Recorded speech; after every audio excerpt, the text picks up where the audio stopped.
اور بھرپور گزارا جائے دوسروں کی مدد کرتے ہوئے، نہ کہ خود لوگوں کے اوپر بوجھ بننا. میں کہوں گا اس میں کہ اگر آپ شوگر کو کنٹرول نہیں کرتے اور کسی پیچیدگی کا شکار ہو جاتے ہیں. اچھا ڈاکٹر صاحب یہ بتائیں، یہ میرے نالج میں بھی اضافہ کریں کہ ملٹیپل مسائل جو ہوتے ہیں آرگنز کے، یہ نوبت کیوں پہنچتی ہے کہ جی ایک دم ہی دل، گردوں اور پھیپھڑوں کا اور بڑے مسائل شروع ہو جاتے ہیں، جسے ملٹی کہتے ہیں کہ جی اب بس ختم ہو گیا بندہ. بالکل صحیح مدثر صاحب. دیکھیں شوگر جو ہے تیز، وہ سارے حصوں کو آہستہ آہستہ آہستہ ڈیمیج کر رہی ہوتی ہے.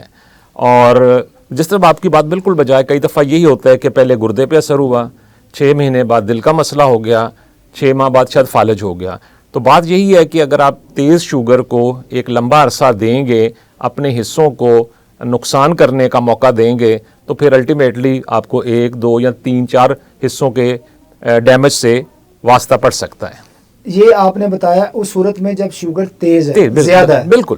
دیکھیں اس میں زیادہ نیچے والی بھی زیادہ ہے کہ ایک نہیں، اس میں تو وہ ہوتا ہی نہیں، بلڈ پریشر کا. دیکھیں شوگر، ابھی جو بات ہے کہ نا شوگر تو ہر بندے کے خون میں ہے، جی بالکل، لیکن وہ ایک نارمل لمٹ کے اندر ہے. شوگر کی بیماری اس وقت ڈکلیئر کی جاتی ہے جب وہ شوگر نارمل لمٹ سے زیادہ ہونے کی شروع ہو جائے. تو ہمارا جو علاج کے پیرامیٹرز ہیں وہ مقاصد ہی یہی ہیں کہ شوگر کے مریض کی شوگر کو نارمل رینج میں رکھا جائے، تاکہ وہ بھی زندگی جس طرح بغیر شوگر کے مریض گزارتے ہیں ویسے گزار سکیں. یہ کیا فنومینا ہے کہ شوگر زندگی کے مراحل کے ساتھ ساتھ اس کی وہ جو کوانٹٹی ہوتی ہے 120، 130، 140 کھانے کے بعد 160، تو وہ بھی بڑھتی رہتی ہے کہ وہ اس کو کانسٹنٹ ہی رکھنا پڑتا ہے؟ نہیں، لیول ہمارے ایک جیسے ہی ہیں. ہاں یہ ضرور ہے کہ صبح کا کیا لیول ہے؟ جو صبح خالی پیٹ نہار منہ شوگر ہے وہ تقریباً ہم چاہیں گے کہ 110 تک رہے، اور جو رینڈم ہے جو کھانے کے 2 گھنٹے بعد ہے وہ 150 تک رہے. لیکن شوگر کے کنٹرول کو بھی ہم ہارڈ اینڈ فاسٹ رول نہیں ہے، کچھ خاص مریضوں کی سیگمنٹ میں ہمیں تھوڑا سا ٹارگٹ لوز کرنے پڑتے ہیں، اسپیشلی جو ہمارے بہت ایلڈرلی مریض ہوتے ہیں 70 سے اوپر کی عمر میں. کیونکہ ابھی آپ جو کیا بات کرنے تھے لو شوگر کی، تو لو شوگر بھی وقتی طور پہ خطرناک ہو سکتی ہے اگر اس کو مینج نہ کیا جا سکے. تو اس لیے بہت ہمارے چھوٹے اگر بچے مریض ہیں ان میں بھی شوگر تھوڑے سے ہم اپنے ٹارگٹ ریلیکس رکھتے ہیں کہ اس وقت دماغ گرو کر رہا ہوتا ہے، اور لو شوگر ہو جائے اگر بار بار تو وہ دماغ کو ڈیمیج کرتی ہے. اور اس طرح ایلڈرلی مریض جن میں ریفلیکسز سلو ہو رہے ہوتے ہیں، وہ اسپیشلی اگر سوتے وقت شوگر لو ہو تو اس کو بھانپ نہیں سکتے، اور اگر کسی وجہ سے مینج نہ ہو سکے اور لو شوگر رہ جائے خاصی دیر تو پرماننٹ برین ڈیمیج ہو سکتا ہے. تو دیر آر سرٹن گروپس ہیں جس میں ہم اپنے ٹارگٹس کو تھوڑے سے لوز کر لیتے ہیں. ادروائز خالی پیٹ تقریباً 110 تک، کھانے کے بعد 150 تک، اور HbA1c آئیڈلی لیس دین 6.5، 7 تک ہم کہیں گے گزارا ہے، لیکن اس ینگ گروپ میں ہم چاہیں گے اس کو 6.5، 6.5 سے نیچے رکھا جائے. اچھا یہ جو 110 آپ نے بتائی، یہ تو آپ نے مجموعی بڑی تعداد بتا دی، اس کی چھوٹی تعداد کیا ہونی چاہیے؟ مطلب 90 سے 110 ہونی چاہیے؟ بالکل ایک رینج ہے، جس طرح بھی آپ بالکل آپ کی بجا ہے، ہم کہہ رہے ہیں کہ شوگر بڑھنی نہیں چاہیے، وہ کنٹرول رہنی چاہیے، تو شوگر لو بھی نہیں ہونی چاہیے، اس کا اپنا وقتی طور پہ پرابلم ہے. تو رینج جس طرح ہے تقریباً 80 سے 110 فاسٹنگ میں رہنی چاہیے، کہ اگر آپ کی شوگر مسلسل اب 90-80 کی طرف آ رہی ہے تو پھر ذرا توجہ کی ضرورت ہے کہ لو کی طرف تو نہیں جا رہے ہیں. اسی طرح جو رینڈم ہے کھانے کے بعد تقریباً 1.5 سے 2 گھنٹے بعد وہ تقریباً 100 سے 150 کے درمیان رہنی چاہیے. ڈاکٹر صاحب ایک بڑا فنومینا ہے، اس کا بھی ذرا جواب دیں. جی جی. شوگر ہم نے بات کر رہے ہیں آپ سے، آج گائے کی بھی بات ہو رہی ہے، تو شوگر تو پوری جسم میں ہے، اس نے تو چلانا ہے جسم کو. اب ایک بزرگ جس کے بارے میں آپ نے بتایا کہ ان کا دماغی واپس نہیں آتا، تو یہ اس کی کوئی وقت تو ہے نا شوگر کی، کم از کم یہ انسانی جسم کا ایک ایسا حصہ ہے جس نے پورے جسم کو طاقت دینی ہے. آپ کی بات بالکل بجا ہے. ہمارا جو فیول ہے، انرجی ہے، ہمارے سیلز یا خلیے وہ شوگر کو استعمال کرتے ہیں، اور شوگر کی بیماری میں چونکہ وہ شوگر استعمال نہیں ہو پاتی تو اس لیے جو آلٹرنیٹیو جب پروٹین استعمال ہوتی ہے تو پٹھے کمزور ہوتے ہیں. لیکن ہم نے اس شوگر کو بڑھنے بھی نہیں دینا ہے، تو اس نے شوگر کو اس کو استعمال کی طرف رکھنا ہے. تو اس لیے جو معتدل یا میانہ روی ہے، نہ اس کو رینج سے اوپر جانے دیا جائے اور نہ رینج سے کم ہونے دیا جائے. اسی لیے غنودگی یا بیہوشی ہوتی ہے کہ ہمارا دماغ جو ہے وہ صرف شوگر کو ایز اے فیول استعمال کرتا ہے، اور اگر شوگر بہت زیادہ لو ہو جائے 30-40 تو وہ کوما میں بالکل بے ہوش ہو سکتا ہے. تو اس کو شوگر دینی پڑتی ہے ٹریٹمنٹ؟ بالکل، وہ تو پھر ہاسپٹل میں آئیں گے اور فوراً ان کو گلوکوز کے انجیکشن ہوتے ہیں, کنسنٹریٹڈ بھی 25% گلوکوز, وہ فوراً لگائے جاتے ہیں, تو اس سے میریکلس ریکوری ہوتی ہے, فوراً پیشنٹ ہوش میں آنا شروع ہو جاتا ہے. آج سے کچھ عرصہ قبل ایک ٹیسٹ کیا جاتا تھا, میرا خیال ٹی ٹی ہے یا O G T T, oral glucose tolerance. بالکل. اس کی کیا وجوہات ہوتی ہے, کیا دیکھا جاتا تھا؟ دیکھیں وہ اس میں یہی تھا کہ آپ کے وہ لبلبے پہ بوجھ ڈالا جاتا تھا, لوڈ ڈالا جاتا تھا. اسٹینڈرڈ جو ٹیسٹ تھا 75 گرام گلیکسو ڈی ملتا تھا اسٹینڈرڈ ڈبہ, وہ آپ کو پلایا جاتا تھا. پہلے آپ کا base line 0 before giving, glucose پلانے سے پہلے بلڈ سیمپل لیا جاتا تھا, پھر آپ کو 75 گرام گلوکوز دیا جاتا تھا, اور آدھے گھنٹے کے وقفے سے 2 گھنٹے تک اس میں لیے جاتے تھے, اور پھر اس میں فاسٹنگ کی, اور 2 گھنٹے بعد کی ویلیوز تھی نارمل ہے, امپیئرڈ ہے اور ڈائبٹیز ہے. لیکن وہ خاصا لمبا کمبرسم ٹیسٹ تھا, مریض نے آنا بیٹھنا, اس کے بعد 5-6 سیمپل لیے جانا, تو اس کو آبسلیٹ اب جو ہو چکا ہوا ہے. اس کو صرف HbA1c استعمال ہوتا ہے, صرف پریگننسی میں ہے کہ ابھی بھی استعمال, وہ بھی شارٹ گلوکوز ٹالرنس ٹیسٹ استعمال کیا جاتا ہے. ادروائز اب ساری جو تشخیص ہے, فرسٹ ٹائم اگر کسی فرد نے اپنا سٹیٹس دیکھنا چاہتا ہے کہ مجھے شوگر ہے کہ نہیں ہے, تو اس کو HbA1c استعمال ہم کرتے ہیں. اس میں 3 جواب نکلتے ہیں, آپ کو شوگر نہیں ہے, آپ کو شوگر ہے, یا پری ڈائبٹیز جو ہم ٹیکنیکلی یوز کر لیں, یا آپ اس کو سادہ لفظوں میں بارڈر لائن کہہ سکتے ہیں اس میں. تو اب تقریباً OGTT ٹیسٹ جو ہے اورل گلوکوز ٹالرنس ٹیسٹ نہیں ہوتا, ختم ہو چکا ہے. HbA1c نے اس کو ریپلیس کر دیا. کیسے HbA1c ٹیسٹ جو ہے وہ کیسے بتاتا ہے کہ اس کو شوگر ہے, نہیں ہے, یا ہونے والی؟ بالکل, HbA1c بیسیکلی ہے کیا, شوگر جو گلوکوز ہے ہمارے ریڈ بلڈ سیل کے ساتھ اٹیچ ہوتی ہے, اور اس کا تقریباً 90 ڈیز کا ہاف لائف ہوتی ہے. تو ٹیکنیکلی جو ویلیوز ہیں, آپ اگر کرواتے ہیں ٹیسٹ, اور اگر 5.6 تک % آگے لکھا ہوتا ہے, 5.6% تک تو رپورٹ آتی ہے, تو آپ بالکل نارمل ہیں. اگر 5.7 سے 6.4 تک رپورٹ آتی ہے, اس کو ہم بارڈر لائن یا پری ڈائبٹیز کہتے ہیں. اور اگر 6.5 پلس یا اس سے آگے رپورٹ آ جاتی ہے پرسنٹیج, تو اس کو پھر کہا جاتا ہے کہ آپ کو شوگر ہے, جو اس وقت کرنٹ کرائٹیریا یا گائیڈ لائنز HbA1c کی چل رہی ہیں. اچھا, ایک فزیشین جیسے آپ ہیں, آپ کے پاس ایک آتا ہے HbA1c کا, اب اس بندے کو شوگر ہے, تو آپ اس کو کیا ریکمینڈ کرتے ہیں؟ اگر ہائی شوگر ہے تو آپ اس کو کیا ریکمینڈ کرتے ہیں؟ اگر وہ بارڈر لائن پہ ہے تو اس کو آپ کیا کہتے ہیں؟ اگر نہیں ہے تو اس کو آپ کا کیا رد عمل ہوتا ہے؟ سب سے پہلے اگر تو نہیں ہے, پھر تو اسے مبارکباد دی جاتی ہے, اور اپنے اچھے طرز زندگی کو جاری رکھا جائے. اسپیشلی اگر شوگر ہو جاتی ہے تو اکثر مریض کئی دفعہ پریشان ہوتے ہیں, مختلف ذہن میں سوالات ہوتے ہیں, وسوسے ہوتے ہیں. پہلے تو انہیں ریلیکس کرایا جاتا ہے, ہمت حوصلہ دیا جاتا ہے کہ آپ اس بیماری میں اکیلے نہیں ہیں.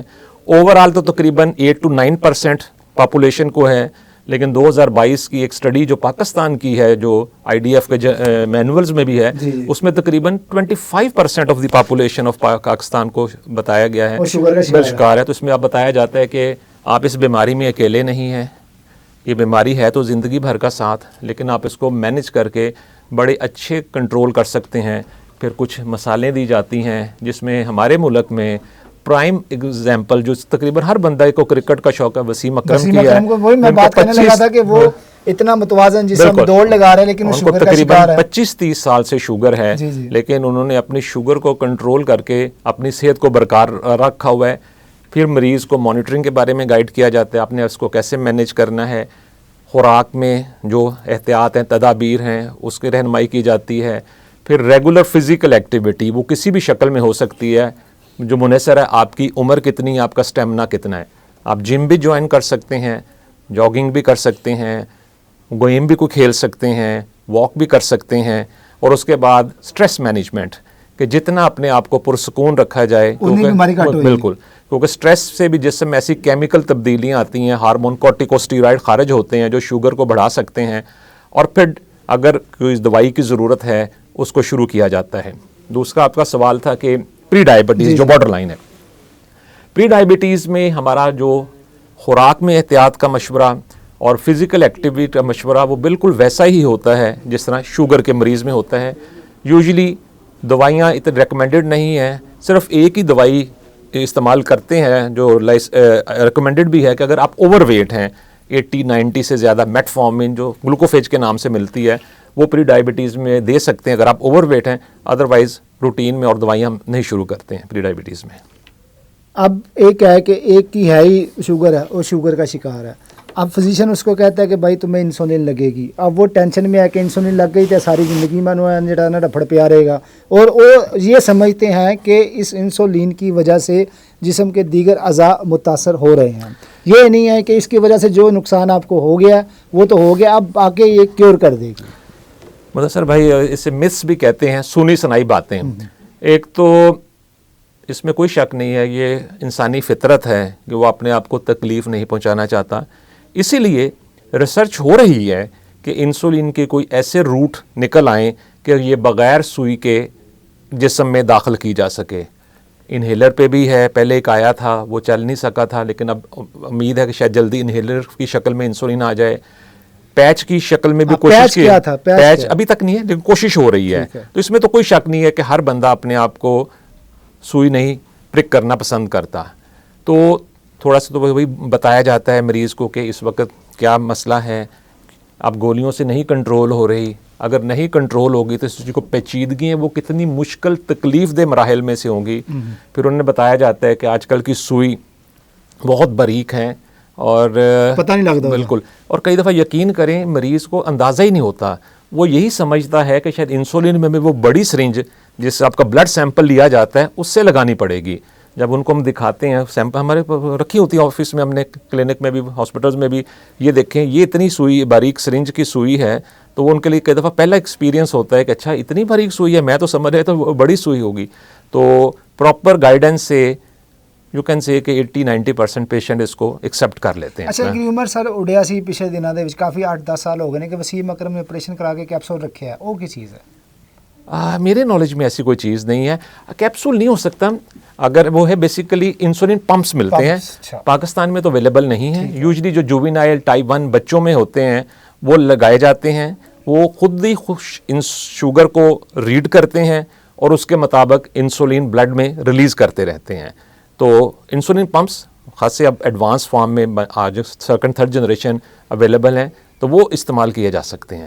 دوسرا ایک شاید آج کل جو اویلیبل لبرا ہے, گلوکومیٹر جو ہیں, اس میں بھی یہاں پہ ایک چھوٹا سا پیچ لگا لیتے ہیں اور دین جسٹ آپ اس کو میٹر کو اس طرح کرتے ہیں تو آپ کی ریڈنگ آ جاتی ہے. اب تو جو تھرڈ جنریشن لبرا ہے وہ تو اگر آپ کا آئی فون ہے اس کے ساتھ اٹیچ ہو جاتا ہے, اس میں آپ الارم بھی سیٹ کر سکتے ہیں, لو لیول ہائی لیول, وہ خود ہی آپ کو الارم اس وقت الرٹ کر دے گا کہ آپ کی شوگر لو ہو رہی ہے یا ہائی کی طرف جا رہی ہے. اس میں یہ سائنس کی طرف بالکل یعنی کہ انہوں نے اس کو سارا آپ کے ہاتھ میں دے دیا سب کچھ, بالکل, تاکہ آپ کو ریپیٹڈ پرک کرنے سے وہ جان چھوٹ جائے. اچھا ڈاکٹر صاحب یہ بتائیے گا کہ انسولین کا بنیادی کام کیا ہے اور یہ کیا جا کے کس چیز کو جا کے پنڈ کرتی ہے کہ وہ کام ٹھہر جاتا ہے؟ ٹھیک, انسولین بیسیکلی آپ سمجھ لیں گیٹ کیپر ہے. ٹھیک ہے, جس طرح آپ کے اسٹوڈیو میں داخل ہو رہے ہیں تو دروازہ ہے, وہ دروازہ بند ہے, میں نے خود کھول لیا, یا آپ کئی دفعہ کسی آفس میں جائیں تو ایک گیٹ کیپر ہے جو آپ کے لیے دروازہ کھولتا ہے.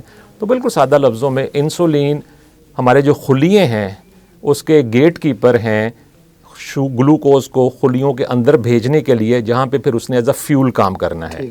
جب انسولین کی کمی ہوتی ہے تو خلیے شوگر کو استعمال نہیں کر پاتے, تو وہی شوگر جس نے کنزیوم ہونا تھا وہ بلڈ میں زیادہ ہونی شروع ہو جاتی ہے, جس کی وجہ سے پیچیدگیاں ہوتی ہیں.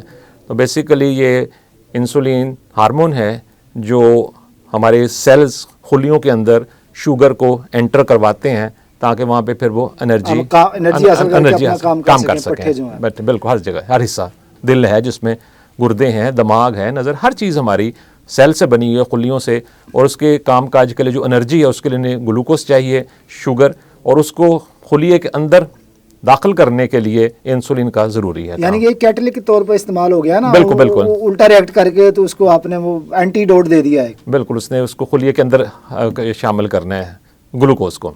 شوگر ڈائبٹیز کی ایک بڑی اہم چیز ہے کہ یہ وراثتی طور پہ ٹریول کرتی ہے.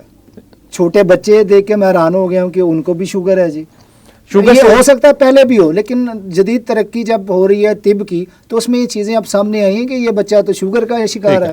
بالکل, جسے ہم کلاسیکلی جو ڈیوائیڈ کیا جاتا ہے ٹائپ 1 جووینائل یا ٹائپ 2, جو بچوں والی شوگر ہوتی ہے اس میں اتنا وراثت کا عمل دخل نہیں ہے, اور بچوں والی شوگر فور جلدی سامنے آ جاتی ہے, جس میں پیشاب کی زیادتی, پیاس, الٹیاں آنا, کمزوری, ویکنس, اور آج سے تقریباً ابھی پچھلے 1921 میں بینٹنگ بیس نے انسولین جو سب سے پہلے بنائی تھی، اس سے پہلے تو ٹائپ 1 ہونا بچوں والی شوگر ڈیتھ سینٹینس تھا کہ within few months death ہو جاتی تھی بچوں کی، اور دیر میں پروسیس ہی چل رہا ہوتا ہے. بالکل. اور انسولین بھی ہمارے جو میڈیکل انوینشنز میں ٹاپ 10 میں سے گنی جاتی ہے.